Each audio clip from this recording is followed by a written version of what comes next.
நீங்க எதிர்கட்சியா இருக்கும்போது எங்களுக்காக பரிந்துரைப்பீங்க, போராடுவீங்க, எல்லாம் செய்வீங்க. ஆனா ஆட்சிக்கு வந்ததுக்கு அப்புறமா எங்களை தூக்கி மெரிப்பீங்க, மெதிச்சு உங்களுக்கான ஏவல் ஆட்களா இருக்கிற ஆட்களை வச்சு எங்களை அடிச்சு தூக்கிட்டு போய் குண்டு கட்டா தூக்கிட்டு போய் விசிறி அடிப்பீங்க. என் சகோதரி வளர்மதி எங்கன்னு தெரியல. இன்னும் ரவுடி பசங்க கொலை பண்ணவனுங்க அத்தனை பேரையும் எட்டு உட்கார வச்சு சுத்துற மாதிரி ஒரு போராளியை எட்டு உட்கார வச்சு ஜீப்ல உட்கார வச்சு ஸ்டேஷன் சுத்தி இருக்கீங்க. இன்னும் இருக்கிற சேரியில இருக்க அத்தனை ஜனங்களும் திரள ஆரம்பிப்பாங்க. துப்புரவு தொழிலாளிகளை, சகோதரிகளை எல்லாரையும் கொண்டு வந்து இங்க அரெஸ்ட் பண்ணி வச்சிருக்காங்க. அரசுக்கு ரொம்ப நன்றி. நாங்க அதான் சொல்ல முடியும். ஓட்டு போட்டு உங்களை எல்லாரும் உட்கார வச்சதுக்கு எங்களை அரெஸ்ட் பண்ணுவீங்க, இன்னும் கொஞ்ச நாள்ல எங்களை எல்லாரையும் சாவடிப்பீங்க, எல்லா வேலையும் செய்யும். ரொம்ப நன்றி. உங்க முதல்வருக்கு எல்லாருக்கும் என்னுடைய நன்றிகளை தெரிவிச்சுக்கிறோம். நாங்க சாகிறதுக்காகவே பிறந்திருக்கிறோம்னு நினைக்கிறேன். அதனாலதான் எங்களை இன்னும் அடிச்சு ஒடுக்கி எங்களுக்கான வேலை வாய்ப்புகளை, எங்களுக்கான வாழ்வு உரிமைகளை இன்னும் நீங்க பறிச்சுக்கிட்டே இருப்பீங்க. நீங்க எதிர்கட்சியா இருக்கும்போது எங்களுக்காக பரிந்துரைப்பீங்க, போராடுவீங்க, எல்லாம் செய்வீங்க. ஆனா ஆட்சிக்கு வந்ததுக்கு அப்புறமா எங்களை தூக்கி மெரிப்பீங்க, மெதிச்சு உங்களுக்கான ஏவல் ஆட்களா இருக்கிற ஆட்களை வச்சு எங்களை அடிச்சு தூக்கிட்டு போய் குண்டு கட்டா தூக்கிட்டு போய் விசிறி அடிப்பீங்க. முடிஞ்சா சாதிய கொலை கூட பண்ணுவீங்க. ரொம்ப நன்றி. அறவழியில 7-8 நாளா போராடின மக்களை யாரோ ஒரு பொண்ணு நடப்பாதையில பிரச்சனை இருக்குதுன்னு கம்ப்ளைண்ட் கொடுத்தோம். நீதிமன்றம் நாலு செவத்துக்குள்ள உட்காந்து உன்னால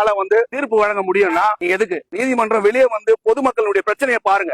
யாரோ ஒருத்தன் கொடுக்குற கம்ப்ளைண்ட்டுக்காக எங்களை அரெஸ்ட் பண்ணுன்றது என்ன நியாயம்? சரி, எங்க மக்களுக்காக இந்த பிரச்சனையை முதல்வர் எந்த குரல் கொடுத்து என்ன அறிக்கை கொடுத்தீங்க? நீங்க எங்க பிரச்சனை எப்படி நீங்க சால்வ் பண்ண போறீங்க? அதை பேசுறதை விட்டு அரெஸ்ட் பண்ணி கொண்டு வந்து வைக்க வச்சிருக்கீங்க. இப்போ என் சகோதரி வளர்மதி எங்கன்னு தெரியல. இன்னும் ரவுடி பசங்க கொலை பண்ணவனுங்க அத்தனை பேரையும் எட்டு உட்கார வச்சு சுத்துற மாதிரி ஒரு போராளியை எட்டு உட்கார வச்சு ஜீப்ல உட்கார வச்சு ஸ்டேஷன் சுத்தி இருக்கீங்க. அந்த மக்கள் இன்னைக்கு அடிபட்டு இருக்காங்க. என் சகோதரி ஒழுங்கா வந்து சேரணும். அவங்களுக்கு ஏதாவது ஒண்ணு ஆச்சுன்னா கண்டிப்பா இது ஒரு மிகப்பெரிய விஷயத்தை உருவாக்கும். தயவு செய்து காவல்துறையும் இங்க இருக்க நீதிமன்றமும் இதை புரிஞ்சுக்கணும். தயவு செய்து அரசு செவிசாரிச்சு இந்த மக்களுக்கான வேண்டி எதை செய்யுங்க. இன்னும் இருக்கிற சேரியில இருக்க அத்தனை ஜனங்களும் திரள ஆரம்பிப்பாங்க. நாங்க தொடர்ந்து இது போராட்டங்களை நடத்துவோம்.